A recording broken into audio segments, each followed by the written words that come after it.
విరాటపాలెం. ఎప్పటి వరకు ఆ ఊరు వదిలేసి వెళ్ళిపోయిన అమ్మాయిని చూశాను కానీ ఆ ఊళ్ళో ఉండడానికి వెళ్తున్న అమ్మాయిని మొదటిసారి చూస్తున్నాను. నీకు పెళ్ళైనట్లేదు, ఈ ఊరి గురించి తెలిసే వచ్చావమ్మా? ఏంట్రా మన ఊర్లోకి ఆడ పోలీసు వస్తున్నారు. ఊరికి కొత్త కానీ డ్యూటీకి కాదు. కేసేంటో చెప్పండి. ఈ ఊళ్ళో పెళ్లి జరిగితే పొద్దు వాలకుండానే పెళ్లి కూతురు ప్రాణం పోగొట్టుకుంటుంది. ఇది ఊరికి పట్టిన శాపం. మీ పిచ్చి మూఢనమ్మకాల వల్ల ఇవాళ ఒక అమ్మాయి ప్రాణం పోయింది. 10 ఏళ్లుగా మా ఊళ్ళో మా కళ్ళ ముందు జరుగుతున్న నిజం. ఒక ఆడపిల్ల చనిపోతూ ఉంటే శాపమని కూర్చోమంటారా సార్? కొన్ని విషయాలు క్వశ్చన్ చేయకపోవడం మనకే మంచిది.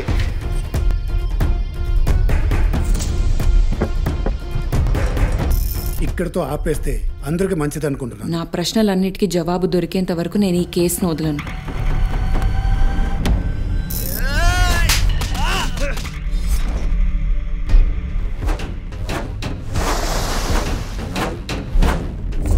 నాకెందుకో మీరు ఈ కేసు కోసమే పెళ్లి చేసుకుంటున్నారు అనిపిస్తుంది మేడం. మీ జీవితాన్ని పనంగా పెట్టడం సరైంది కాదు మేడం.